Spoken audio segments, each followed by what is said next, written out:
Hello, Apps here from Dimp Digital. Welcome to Idle Game Chat. On this edition, we are here to discuss Destiny 2, which might seem like a bit of a strange subject to discuss, but we've recently played through the Forsaken story DLC, and it's not primarily around Forsaken, it's more to talk about Destiny 2 and where it's at the moment from a very, I would say, casual perspective in comparison to people like Sir Dave who live and breathe Destiny day in, day out. But I've got the former Destiny addict on hand to help me through this. It's Logan. How you doing? Yeah, not bad. I wonder how many people were expecting that to be Hull. A lot will have done, but we know that's a not full what... start for them. He binned it, didn't he? He hard quit almost Destiny 2 and then never really... I think he played it maybe a little bit, but on Xbox, so he was sort of excluded from the PlayStation group.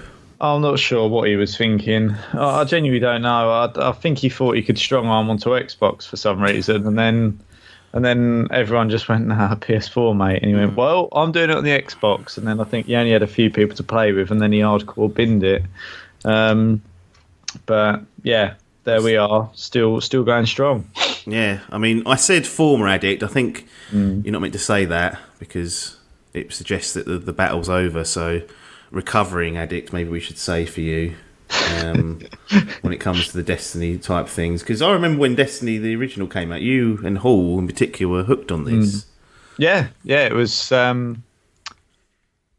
I still could be. I still really enjoy playing it. And if you or Pipe or a few others were on there, I would definitely jump on and still probably do some grinding because I really do like it that much. And I even when you're doing the mind-numbing, boring turt, the gunplay and the actual gameplay is still fun. So yeah, I do really enjoy it, and if it weren't for just me being on my own, I think I'd still quite happily jump on it. Yeah, no, it does have that hook in terms of its gameplay and its mechanics. They are very strong. I think we've always said that's the best part of Destiny. They sometimes fall down in terms of whatever loop they've decided to put you through, or story, or leveling. It could be a number of things, but. We've played a lot of Destiny 2 since it's come out, and we've played now all of the expansions that are out, with the exception of this Black Armory, which I think we'll get into later on, because that's like an additional thing on top of Forsaken. But since that time, I mean, obviously Destiny 2 was released, Activision published it, and then probably 4 months ago, something like that, it was announced that Activision and Bungie, who developed Destiny, were splitting. So Bungie will now self-publish and run their own ship from Activision. So that relationship's come to an end. When you heard this news, was you at all surprised? Because I didn't really see this coming, if I'm honest.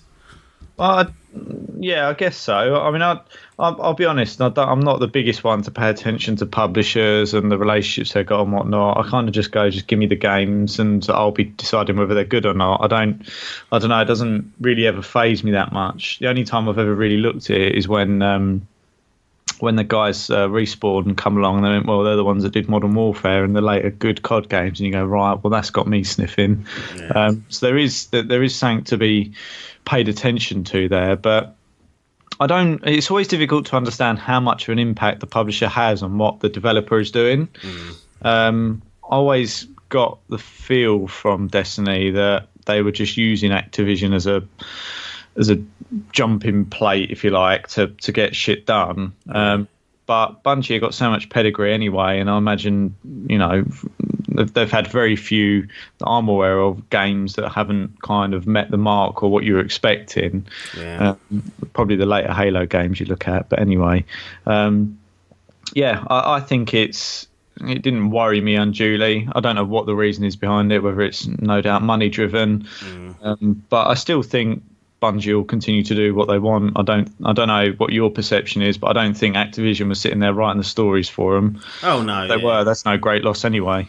No, absolutely not. I think it's more, like you say, it's money driven, and things that people had complaints with, i.e. the fact that you've got those bright engrams that you can buy. Like, I think that rubbed people the wrong way. There was microtransactions in there. Now, I'm not necessarily saying that Destiny 3 will not have all that, but usually that's a sign of a publisher saying, right, you can do the game up until a certain point, but we want there to be some sort of service where we can constantly get money in, basically. And that could be something that changes in future. But I think in Destiny 2, the roadmap's already sort of on the way, and it's in its, I would say, probably in its twilight sort of years on it and time. So not long probably left until this winds down. I'd imagine this year may be the last bit of content, maybe early next year, but I'm kind of thinking 2020, Destiny 3 could be lurking. I don't know how you would feel about that. It's inevitable, isn't it? I mean, it's still a very popular game. I mean, it feels like they can keep almost endlessly dropping these with sort of at will, really. I mean, I always quite like the idea that was floated when the original Destiny came out, which was, here's the base game. We'll continue adding content and progressing this, so you don't, have to keep. We're not planning. I think when they said they released it, they're not planning to release another one. And then, hello, Destiny 2 pops up a few years later, and you go, well, I didn't even have a break from it, really. And that's the trouble. You don't get a chance to put it down and miss it before you pick another one up. And I think that's why, for us at least, perhaps, I know we picked up the content late, didn't we, on Destiny, the original? We played the shit out of it, completed all the raids, and then almost not long later, I think it was probably about 6 months, if that, Destiny 2 drops, and you're going, right, well, I'm worn out from this. I've just played the old bloody game in a few months, and now I've got to do it all again. But I would, by the looks of what they're doing, you'd expect another one to be released shortly, and maybe that what their split from Activision was kind of leading up to that. But I think it's probably naive of us to presume that it's always the publisher that's pushing the sort of microtransaction or the money grabbing. I think if I was working at a developer, I'd still want the maximum amount of funds to either put back into my game, to develop, to flesh out my studio, start working on other games. So I don't know. I think naturally the publisher's there to get a fee and to get money in the door, but at the same time, I wouldn't necessarily be presuming that the devs are the ones that are sitting there going, no, we just want to break even and release a game. It's not, that's not. I don't think that's the world we live in. Well, no, you can't run a business like that, can you? You can't be just breaking even. You need those profits to keep rolling in. We've played through a couple of the raids on Destiny 2. I think we actually have only done 2, haven't we? From memory, and then there was the infamous meltdown around this time last year, and those who will not be named couldn't handle the cooker, and Dave essentially abandoned us on PS4, so that pretty much put the nail in the coffin. He sold his PS4 and went hardcore PC. I can't blame him for that. No, not after going through that crap twice. I mean, it's a fractious group. It's really perilously placed most of the time. Everyone's always on at each other. It's a very dog-eat-dog world, our group. To come in and try and lead that pack of rabble animals and get them through it must be very exhausting. So I can understand why I went, right, I'm sick of this. I'll go where there's the talent and the desire. Yeah, I mean, there's no point trying to drag us through the mud, because it's not going to happen. So we've kind of had to just accept that those raids aren't getting done, the newer ones, and disappointing. But I think best for everyone's mental health that's how it goes, and we don't go down that route. We have been playing the content they have released. I think they came out first of all shortly after release. It wasn't long after, with Curse of Osiris, and then we got, I think, Warmind after that. And most lately, we've had Forsaken. How do you find this I guess this kind of like tactic where they're constantly dropping content, maybe every 6 to 8 months, in the form of paid expansions? Is that something you're happy to continue going back to and saying, right, yeah, another 20 quid, or is that all starting to wear thin now? I'm fed up. It's a bit of a botherance, and the reason why is because, look, if you're playing that game, right, the way that I see it is, the way that Destiny, I'll sort of in inverted commas say, should be played, you're maxing out everything, doing all these challenges and quests and bits and bobs, and then there's kind of a bit of downtime, I think, before the next DLC drops. So you don't have this massive blackout period like we tend to have. Yeah. So I think the problem for me is that I don't mind it because it allows me to go back to a game I like. From that perspective, I don't mind doing it. I don't see it as a hassle. But the problem is I kind of haven't played it for 6 months. Truth be told, I don't really know where the story is. It's like a series that comes back. You go, what are we doing here then? Like it is, and then by the time you've got back into it, it's over. Yeah. And you sort of go, well, that's that done then. You don't get a chance, really. I mean, maybe is that our fault rather than the games? I don't know. But I don't know what I want from Destiny. It's kind of... It's one of those things, isn't it, where when Destiny 2 released, it was very much... It was too casual. Like we were able to do what all the hardcore players did. Yeah. And I kind of feel like they perhaps have gone the other way. Yeah. Like a lot of the quests now, like even I don't want to release spoilers. That's annoying. I won't do that. But there's a quest in there which I want to do, but I'm never going to do it, and that annoys me because I just think, I don't like quests that make me do multiplayer.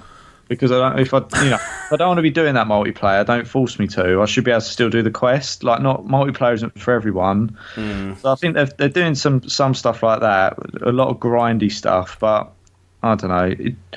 For me, I'm okay with them dropping content. We've picked it up when it's at its cheapest, arguably. We've played through it. We did. I'm going to say probably 6 to 8 hours. Yeah. Something along those lines. Maybe that's and it's kind of done. But yeah, I think my overriding feeling is that it takes me too long to get into it, and by the time I've got into it, it's all done and dusted, and it feels a bit unsatisfying. Yeah, it's not ideal sometimes the way that it operates. I mean, you think about it. You pay 45 UK pounds when it first releases, and then those 2 initial. Expansions, so Warmind and Curse of Osiris, I think they were £40 for both. Yes. So already you've got 85 quid. If you do this straight away, and then that fucking Forsaken's £34 usually, and then you spent in excess of £100 on Destiny 2 just to keep up with it. I don't mind what we've done with the Forsaken. Like we said, we've waited a long time and waited for it to go down to a price that we all agreed we were happy with. But it just seems like a fucking ball ache. Like, if you're into this, the amount of outlay you've got to keep ploughing into it, and it's not even free of microtransactions and other payments. Like, they're not gameplay stuff; they're all cosmetics. But still, you've got to pay for the stuff, and then on top of it, there's other means that they can gouge more. And we look at something like the Division 2, which has come out and said all the content going forward is going to be free. And you go, well, how comes they're getting away with that?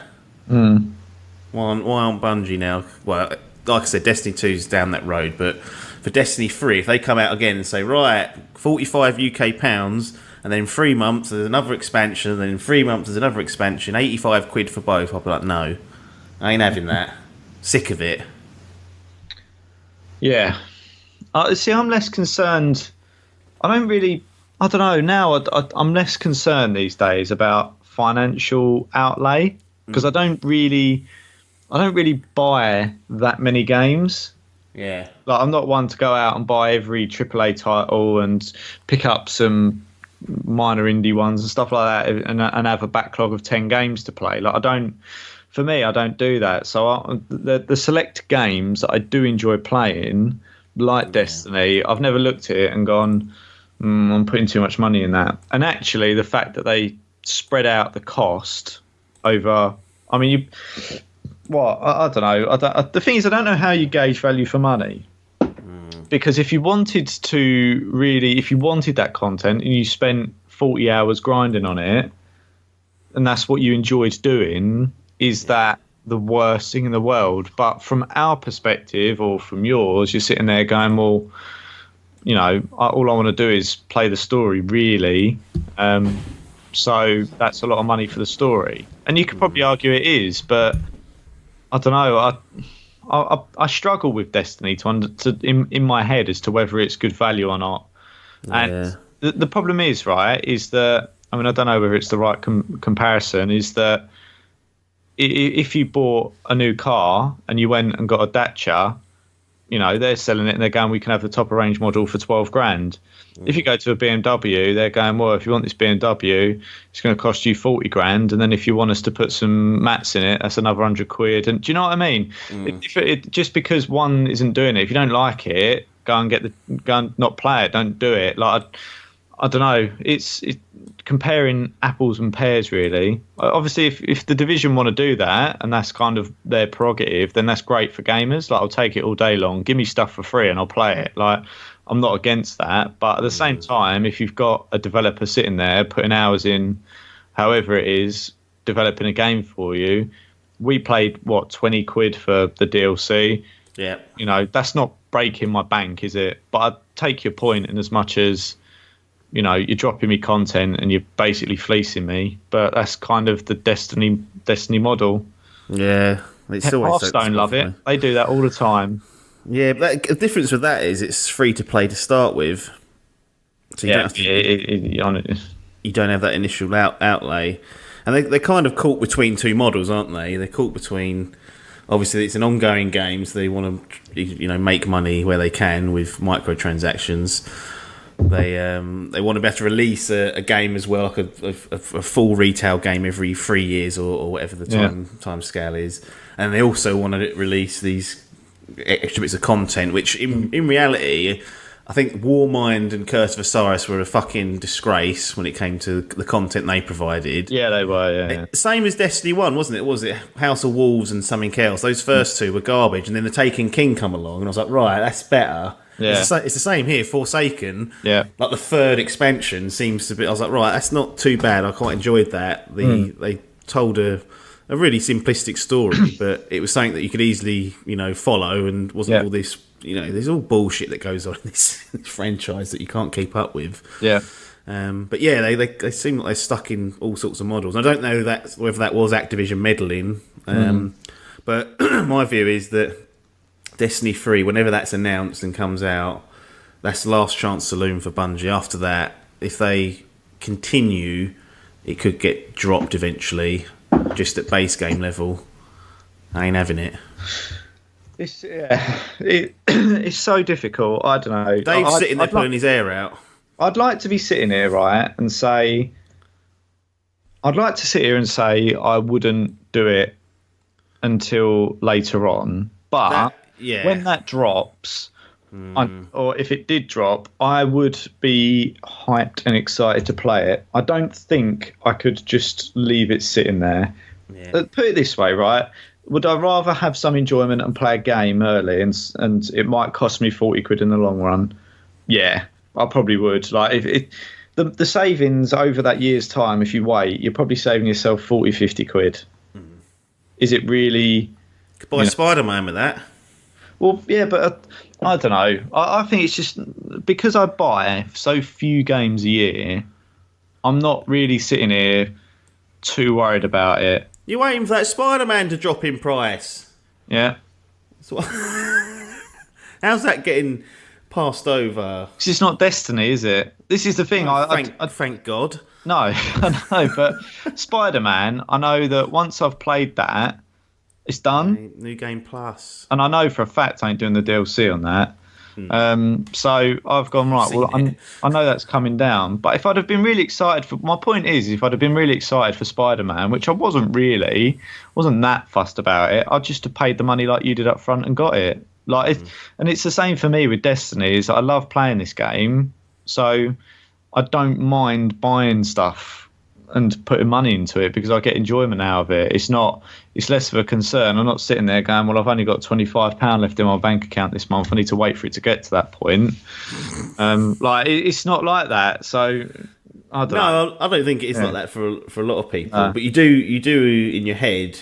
Yeah, absolutely. At the risk of, or the attempt is to try and feel like you're not getting fleeced. Go right. Yeah. Like we did with Forsaken, was like we're not paying more than 20 quid for that. Yeah, that was the rule we installed, and then it eventually it dropped on PSN for 20 quid. I think it was actually under that physically, but I was like, I ain't getting that digitally anymore. That's the new rule as well. If you can get it digitally, that's the way to be doing it. Yeah. But I think back to your point about the model. I think, the fact is they've tried the pay for the base game. They've tried for the paid DLC stuff. They've tried the microtransactions. They're even trying out passes. So there is, as you say, there is a bit of everything there. If you said to me, what would you do, or what's the ideal? I mean, I'm sure for the hardcore Destiny players, the idea is get an annual pass or whatever and be done with it, and you get everything. Everything's unlocked. You can just play it, and whatever's released is done. Yeah. I don't think necessarily for you and I that would be the ideal way of doing it, but is that the worst thing in the world? Or do a monthly subscription? Is that what they're looking for? It depends how much content and stuff they're going to drop. I don't know what their model is for D3, but it is a confused thing, really. I don't really know what they're going for, and I quite like the fact though that when we go back to it, we're so underleveled that you can kind of go back to anything that's dropped is exciting because it will make you feel better. Like, I do quite enjoy that, but I don't know. I don't know what I want from this game anymore. The fact I've got a kid inbound probably impacts on my time. So I won't have the time to sit there and just grind a game. So, but you might have a half hour to mindlessly do something, and Destiny sometimes can fill that spot if you think, I'll just level.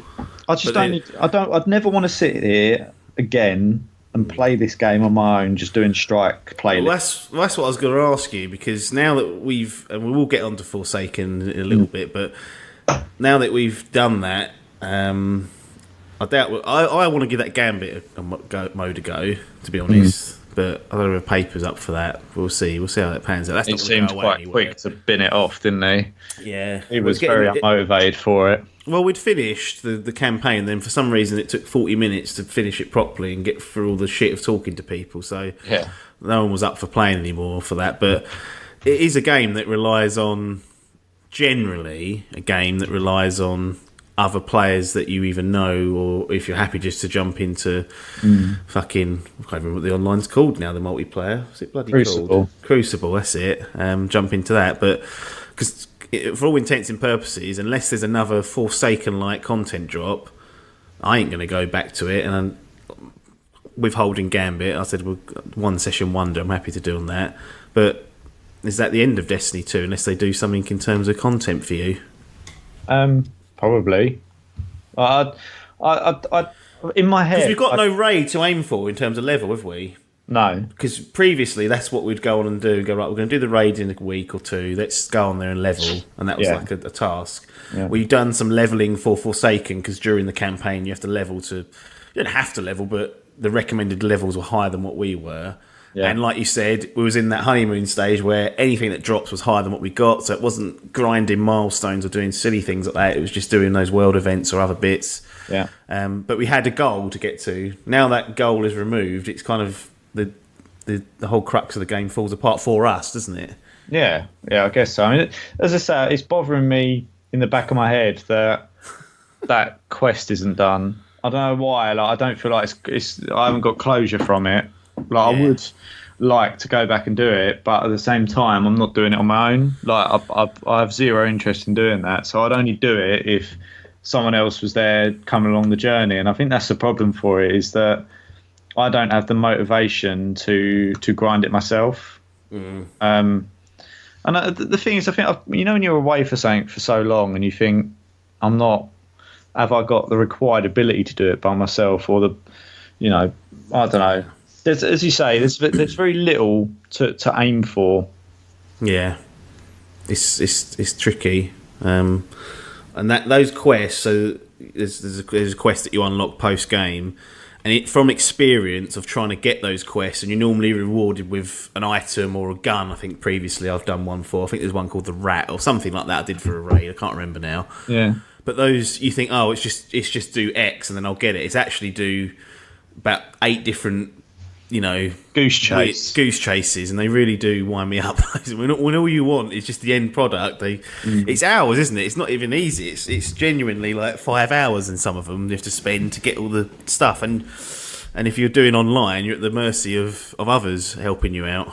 Yeah, and that's the botherance. If it was stuff that if it was like go and do 10 patrols or go and kill this type of enemy, and I just think I could do that quite happily, or if it was a case of completing some different missions that cropped up that were part of a quest line, that's what I'd want to do. Do you know what I mean? But rather than it being mission completion for a quest line, it becomes fucking doing shitty online tasks. It's like, why would playing an online game, I mean, bear in mind Crucible, for example, is supposed to be training, or essentially, why would that be part of a quest line? It's just, I don't know, I just get a bit annoyed with it. If you're giving me a quest or something to do, then give me missions for it. Yeah. But I'm sure Dave would shoot me down on that for whatever reason. But he's too scared to come on and do it. So that's what I'd like to see from it. And I think that would give you something else to do content-wise, is if there was a specific, mission for some of the quests. And there are at times, but for some of them there aren't. And I think just give me that quest and I'll play through it. Yeah, absolutely. Let's move on to Forsaken. So it's the third expansion. And those that don't have an idea of what the premise of this is, I'm going to tell you what the premise of it is, because the first trailer that was ever released for Forsaken showed this, so you should all be aware this is kind of what the crux of the story is. But it opens up and you're going to the prison of elders, aren't you, with Cade and Petra, and essentially Cade gets himself snarled up and is killed. Like one of the standout characters from Destiny 2 in terms of personality is killed by that old fucking awoken fuck Prince Aldrin. And you're essentially what I liked about this is that there wasn't a big okay, you've got to save the universe from darkness, or you haven't got to use the light to save the speaker, or whatever the fuck they've been doing previously. It was, no, they've killed your friend, go out and avenge them. And I really like that boiled down basic premise, because there's so much crap that comes before it with all the Red War and the Cabal and all that stuff that it's hard enough to follow. They're not the best storytellers in the world, whereas Forsaken was just a genuine revenge story, which I really appreciated. How did you find that boiled down basic sort of narrative that was there? Yeah, I quite liked it. As you say, I think a lot of the time they tried to, it felt like they were kind of overcomplicating it for the sake of trying to tell a complex and entwining story. But everyone loves a bit of revenge, don't they? Yeah, everyone loves it. So especially, it's annoying really, because there's only one charismatic character that they've really got in Destiny, and it was Cade. Yeah, Daniels isn't offering a lot. Is he? Yeah. No, he's not. But I think that was a conscious decision, because if it was Daniels or one of the other vanguards, I don't think people would have been as bothered. But because Cade had a bit of personality, and generally, I liked him, and I think others did as well. By having him as the one who dies on the sword or whatever, that makes the revenge tale that bit more spicy. Yeah, agreed. I think and we were saying at the time, weren't we? It's taken whole of Destiny 1 and practically all of Destiny 2 for you to play a mission that Cade's with you, and you're actually doing something, Cade's there, and I'm like, why has it taken this long? You've got such a strong character there that they've developed over the Destinies, and you're playing the final mission, he's going to get fucking slaughtered, so you just go, well, it's just a bit annoying really, but at the same time that makes it, you want to go and avenge him and stuff. And it's a simple, as you say, it's a simple premise, but one that everyone can buy into. Yeah, absolutely. I appreciated this because I thought it was going to. The same old shit, isn't it? Yeah, basically. And what I really liked is before you when that happens, you go back to the tower and talk to the vanguards like Daniels and the other one that I can never remember. And Daniels in particular is quite. He doesn't support this, does he? No. He's constantly saying, "Well, bollocks." Yeah. Bollotless Daniels is sitting there saying, "Don't be doing that. There's bigger things to be worrying about. Don't get snarled up in this like revenge story. Like there's other things to be doing." And you just ignore it and go off and try and avenge Cade, which I really liked.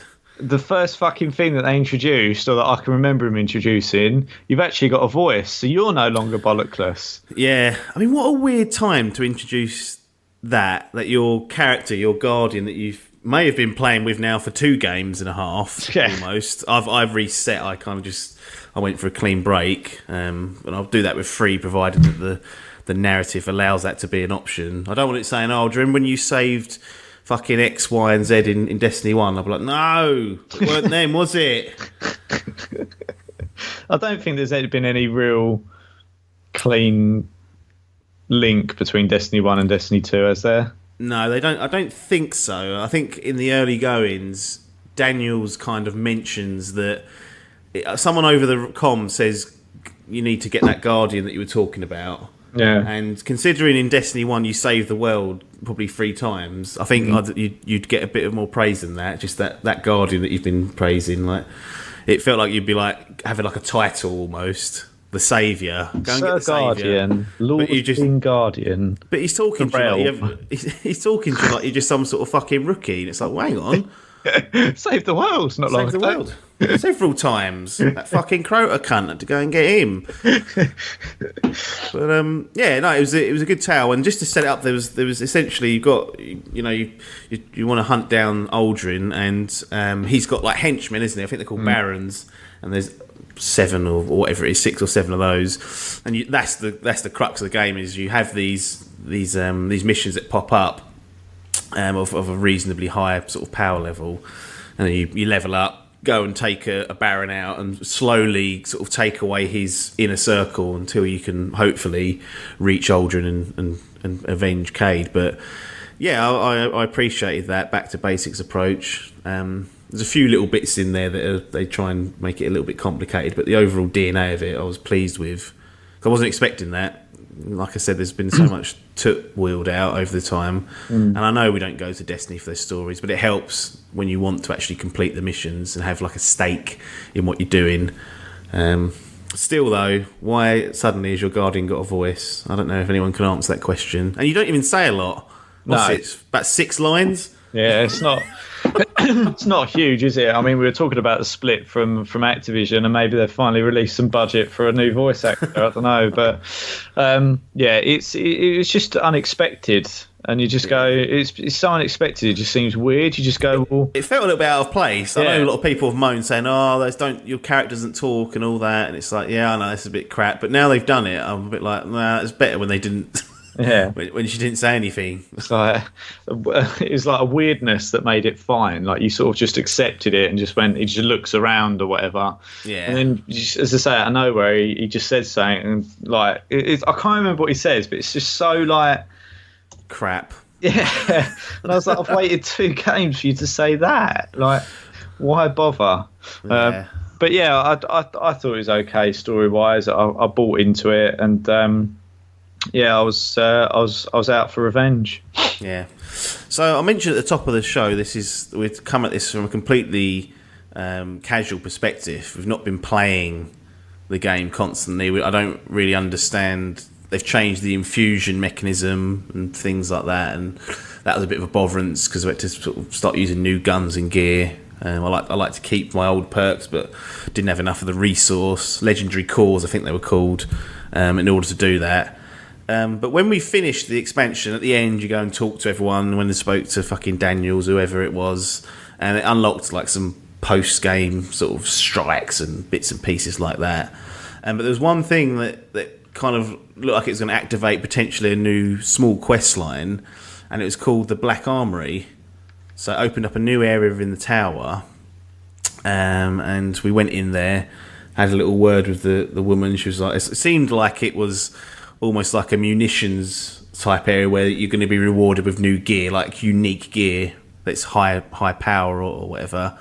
And you go to activate the quest, and then it goes, "Oh no, you got to pay for this." And it turns out the Black Armory is an annual pass. Yeah, that I was not. I'd heard rumours, I heard it through like scanning through websites and whatnot, but not really looked into it. But I was a bit shocked to see that, and then I was like, okay, I'll go and see how much it is. I clicked on like the link to take to the store, and it didn't exist anymore. So even if we wanted to partake in the Black Armory season pass, we couldn't. I thought that was all a bit odd. The only thing that I can glean from that, there's a raid hidden behind that. Yeah, there is some content there. Some quite grindy content, I think. 650 power gets raised. Yeah, there you go. Bearing in mind, what were we on, 500-ish by the end? Yeah. So there are rewards to be had. The only thing I can think is that rather than leaving it there, because it's a year's pass, I think it runs until, August this year? Yes, I believe that's what they had on there. I mean, I don't know if they're making that decision for you, but ultimately they're probably going, well, if you get it this late in the day, you're not going to be able to profit from it. I mean, how grindy must it be if I can't complete it in the next 5 months, Like, fucking hell. So, I don't know, I thought it was a bit weird. Maybe it was just glitching out for some reason, but what I wanted to know was how much more are you going to try and fucking rip us off here? Yeah. We couldn't even figure that out. But I think I managed to get somewhere online. It's probably around 35 quid. Cool. But I don't know. I think at least if you're going to do it, if you're not going to complete it, either give it for nothing now or cut price jobby.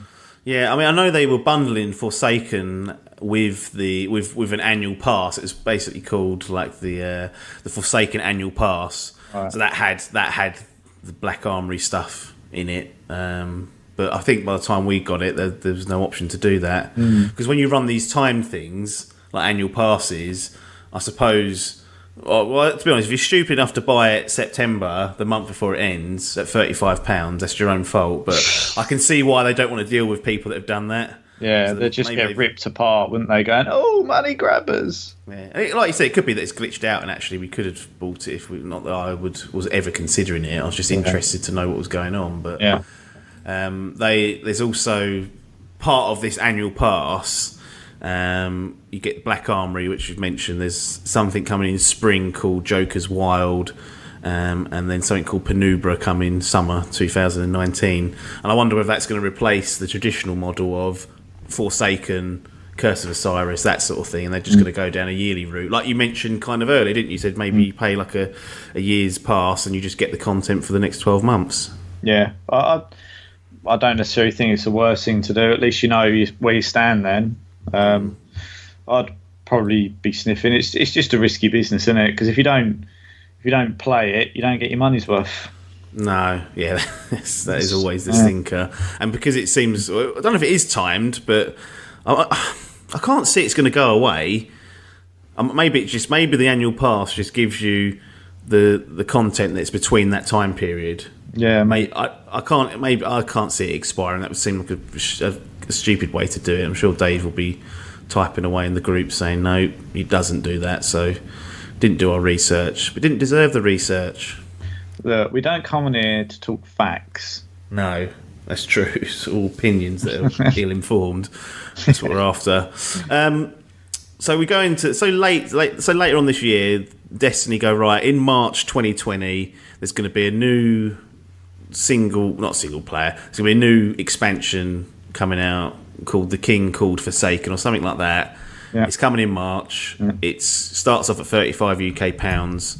Where does that get on your sniffometer? Does it even get considered, or does it go right? That's got to go down to 20 quid before I look at that. Depends what they're offering in as content and how much interest there is from others. That's what it boils down to. If everyone said, by everyone, you and Paper went, we want to do this day one, I'd go, all right then. Yeah. But if you said should we wait till it goes to 20 quid, I'd go, all right then. It's kind of that's where. Why are you letting us drive it? We're the worst. Yeah, but it's because I know that it doesn't matter to me. Like at what point? No. I'm sort of quite relaxed about it. It's just. Would you be annoyed if we didn't do it? No. Like this is the point. It's like I'll do it. I could do it day one. I could do it 3 months, 4 months later. I could leave it if that was the decision. Right. Like that's where I am with it, really. So no strong arming coming from your perspective to try and get it over the line. I might go right. We've got this far. Let's see it through. Yeah. But the thing is, I kind of presume now that I wouldn't. The binning wouldn't come across. Like I know that you would want to see it through. Yeah. I know that if you went to paper, come on, mate, it'd go all right then, and then I'd see it through as well. So I know that situation wouldn't occur, but Well, some people are saying that paper's not required is actually a hindrance. well, Under-levelled and going down for a living. I'm not sure. The thing is, I'd say what was the offering, but A distraction. Scenario. Well, there was a scenario where I was down and he was dancing on me and laughing. So I can't sit here and say that I was perfect. That's the annoyance, really. I captured that. He is there for moral support, although I'm sure Adkins would disagree. The one thing that I would like to see is I do miss it at the end of the missions. Going, you done that much, I done that much, he done that much. I miss that. I miss those stats. I don't know where they've gone. I don't know. The thing is, I think it just lets him get away with it. Like you just don't know how much or how little other people are pulling their weight. There's you getting all stressed about it, shooting everything, like everyone else is just going, well, fucking easy money. I'm just going to sit back and try and survive through this. And that's what Papers is, except he wasn't even trying to survive.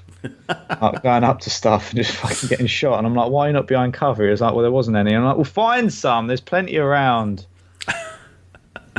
So basically, if they release something, we're likely to at some point just see it out, just for the sake of, getting it done and saying, yeah, Destiny 2 campaign's checked off.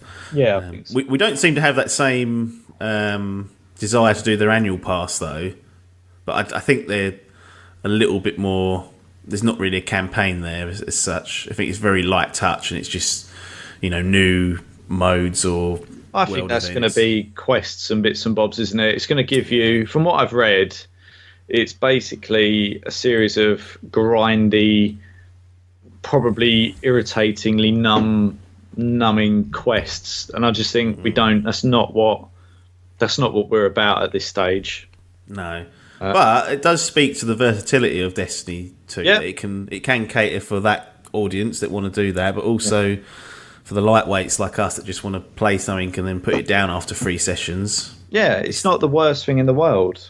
No. It's really not. I mean, we alluded to the fact that it doesn't really know, or it's a bit confused in the model it's offering. But is the fact that it offers multiple models to its advantage and why it's so versatile? Because if you want to sit here every day, there's an annual pass for you to crack on with, and it'll give you plenty of stuff to do if that's what you're about. But here's just the story modes if you want to give it a bash. Is that the worst thing in the world? Probably not, really. Can you imagine if we had to sit there and it went, you got to do that quest before you can unlock the rest of the story? Yeah. Sitting there going, fuck that, it's dead. What a shit game. So, maybe for some reason Destiny always gets hit with a lot of criticism and has done.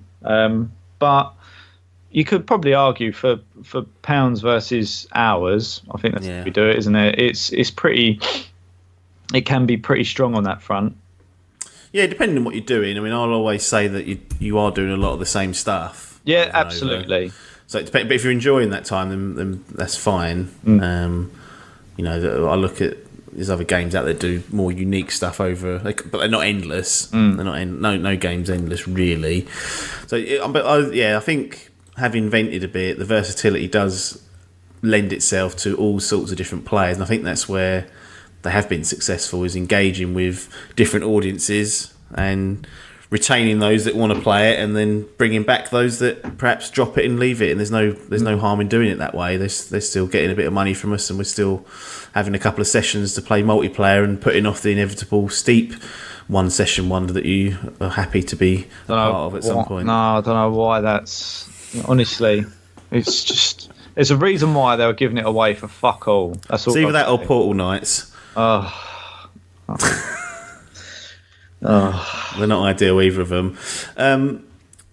Destiny 3, should that arrive, is there anything in particular you would like changed, or is there anything you'd say, right, if you want me day one, do this, this and this? Or is it again come down to who's going to be interested in playing it day one? If not, you're not fussed about leaving it or walking away altogether? I like the game. I don't want to walk away from it because very rarely do I play it and think I'm not enjoying this. Like whatever I'm doing, generally I find it enjoyable. Yeah.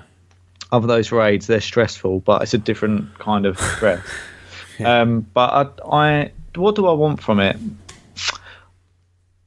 The thing that frustrates me most at the moment is that I would have played it 6 months ago. I know what I'm doing with the guns, and I know what I'm doing with all the upgrades, and I know what's what with it all. And then I come back to it 6 months later, and they go, "Well, we've changed all that." And it's like, why? Why have we changed all that? Like, I don't know. I really liked the original mechanics of upgrading and the cryptologist and doing all that sort of stuff. Yeah. I really thought they'd perfected that almost with what they were doing, and then they completely mixed it up in Destiny 2, and everyone went, right, what's all this? And it's kind of a bit of a back to basics approach, but I still don't like the idea that I'll go back to it. And whenever they try and change it, they just change the whole system. Like, that's irritating. So I'd like them to probably stick with an upgrade mechanic mode and just keep it. I don't think that needs mixing up. Sometimes I want them to make the guns a bit more interesting. I don't think there's really that much variety in the gunplay, although they've introduced different guns. It's kind of like if you've got an auto rifle and a launcher, you're kind of there. Like, I don't think that's necessarily worked. So maybe something a little bit more interesting, but that's probably overly harsh. And I don't know. It kind of is what it is, isn't it now? Yeah. So I'd like to see them do two things, and one is probably one that I'll never even be able to yield the benefit from anymore after the meltdowns that have happened, but to get rid of those fucking revive tokens in the raids. Why make it harder by doing that? Essentially, everyone's got one revive token.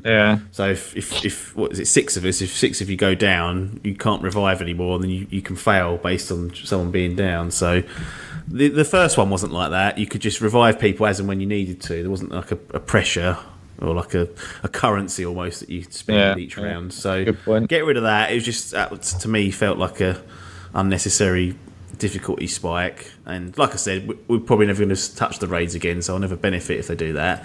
But I think the next one, which seems like a really obvious one, is increase that fire team capacity so you can explore the open worlds in a larger group. Like, it seems really strange to be restricted to just 3 people, and then if you go and do Crucible, it's 4 people, and if you go and do the raid, it's 6 people. So hang on, why is it all different numbers? If you get a group of 6, you can never play together in the open world, and like that would lend itself to doing if there was like a story, you could do 4-man parts of that, or whatever the limit is. Just increase it. Just increase it. That's scale a fair point. Be good to get, but I suppose the point is the world, and this is just me thinking out loud, those world events are almost difficulty based on the number of people that might be doing them. I mean, obviously the fact is you could get 10 people come along to one of the public events and blitz it, but I guess if people are in a fire team of 6, they've got to think about how they make that more difficult, or the higher value targets that pop up and bits and bobs. So I suppose that, I don't know, maybe that's an unnecessary thing to think about, because they could just ramp up the difficulty, put more mobs down or whatever it is. But and obviously they'd also have to consider the size of the world available as well. Well, my view is I don't care about how many players are in the open world server. It's just how many people are attached to the fire team, so you can go together. So even if that means that I don't know what the numbers are now. Say you can have 20 people in the open world, that in theory we could have 6 of those could be from one fire team. Then there's only 14 spaces left. I'd happily accept that. They're the sort of 2 things I'd call out to change, but it'd be interesting. I think there might be a change in the model now that they're Bungo on their own, but that could be illy thought and naive of me to think that, but we'll see. The Destiny's always been a bit of a weird one. Ever since it come out, it was lukewarm, but then some people loved it. Got that fucking BAFTA, which got up my nose. Although in hindsight, like I said, in hindsight, when I looked at the other games that come out that year, I was like, well, it weren't up against much. So I kind of accepted it, but it's never quite hit that Halo level, was it? In terms of critical acclaim and sales and whatnot, there's always something that people aren't happy with, and maybe that's when the problem of spreading yourself too thin and aiming for different audiences costs you, because you can't please them all, can you? It's impossible. It's a good point. I don't know. I give them, the fact of the matter is if I want the content, it's there. If I want it, so can I be too harsh if it's not either the exact content I want, or if I go, oh, it's a little bit grindy, that it's like, well, you're never going to get it perfect for everyone. For Dave, he's probably sitting there rubbing his hands going, I've got another 25 nights of sitting here till 1 a.m, I can't wait. And so it swings and roundabouts, isn't it? Whereas we look at it and go, oh, bloody hell, I've got to play 2 games of Gambit, that's a disaster. It's just, do you know what I mean? I suppose it is contextualizing it, but I'm a fan of the franchise. I don't think they've done a horrible job. They clearly ballsed up when they released D2 compared to D1. It looks like they've tried to placate a lot of their hardcore players, which I go fair enough. Yeah. And they're still dropping the content for people like us that want to still go back to it every now and again. So all in all, I think I'd have preferred some better content. I quite like the idea of it just making me, or forcibly making me level up a bit and doing some minor grindy stuff, which I think I'm fine with. It was quite nice for us to be able to go, right, we need to do a little bit of grind, but we know it's going to take us too long. I liked that. I think all in all, the last bit of DLC, again, is probably the best one that we've played. Yeah, I'd agree with that. It's odd, though, because over I think maybe September time, Destiny 2 became a PlayStation Plus game. You could download the base game for free. Yeah. Because it's weird, like because I trade a lot of games. Whenever you buy a Destiny game and then go to trade it, 3 months later, as soon as that first DLC drops, it goes from being worth, say, £12 to £2. Yeah. Like the base game almost becomes worthless to people. And I wonder whether that's something they're going to try and figure out in the next one. But I doubt they will. I imagine it'll be the same thing. Like, it's on this rolling, roadmap. And if you've bought a version that's, an old version, you're not ain't gonna be worth much. And if you wait long enough, you might get the base game for free, and then you can just download the DLC. Because I had originally traded in my physical copy for like fucking peanuts, and then it come along that it was going to be a freebie, and I was like, well, that's sorted me out because that's digital now. That's the transfer done, and then all I had to do was download all the expansions that I wanted digitally. Yeah, and then I was laughing. Yeah, I think I won't buy it next year. I'm making a kind of rule now that anything that I buy is sort of as best as possible, unless it's ridiculously cheap to buy as a physical copy. I'll buy it digitally. It's the way to do it, I think. Well, there's rumours that Xbox, there's going to be a discless disc tray less, I should say. Yeah. Xbox coming this year, which I don't think is, unless you haven't got one, there's no point doing that. But the next generation, the rumour is 2020 is when that's going to be released, Xbox 2. There may be a version there that doesn't even have a disc tray. Well, the fact is, if that's cheaper for them to produce and you want to pass that on to me, you want to go, I'll sell you this one cheaper. Games are going to be 50 quid, not 55 or something. I'd go, thank you very much. What if they had 2 versions? One was the one with the disc, but it was more powerful slightly, so it had a bit more grunt behind it. And then the disc tray less version was an Xbox 2, but did not have the same grunt or power. The problem is that the next problem is I haven't thought this through properly. The next problem is confining myself to only ever having a digital copy. Actually, this really suits publishers and devs, because it means that you can't lend me a game to play. Sure, yeah. That's the problem. It's true. Is that I go, well, now I'm fucked. I've got to buy it, or I can't play it. I tried doing that. That's exactly what the Xbox tried to do with the Xbox One. Do you remember when it first came out? They said there's going to be DRM on the discs, so you couldn't share the discs out. And eventually they had to roll back on that because the internet exploded. But doing a disc Tray Less version just subtly makes that a reality because you can't share stuff, obviously. Like, and unless you can do that, unless I could, share my library, or if I... Which you can do on Steam. You can share your library on Steam. Yeah. It's an unbelievably good feature. So unless you could do something like that, but these companies ain't going to do that. Oh, no. No. So I probably wouldn't want to do it or forcibly, but it's like Red Dead Redemption. I went, well, why do I need to worry about going out and picking that fucking thing up and going through the hassle of queuing? Queue up midnight, get a steelbook like me, and then have it rot there. Yeah, well, that's the thing, and it's just like I could just put the fucking download on and play it when I want. Like, and it's just, as I said to you before, for the amount of games I'm buying, I'm really not concerned about that tenner, because it used to be the fact that you could pick up a game on release and I'd go Tesco and it's 38 quid.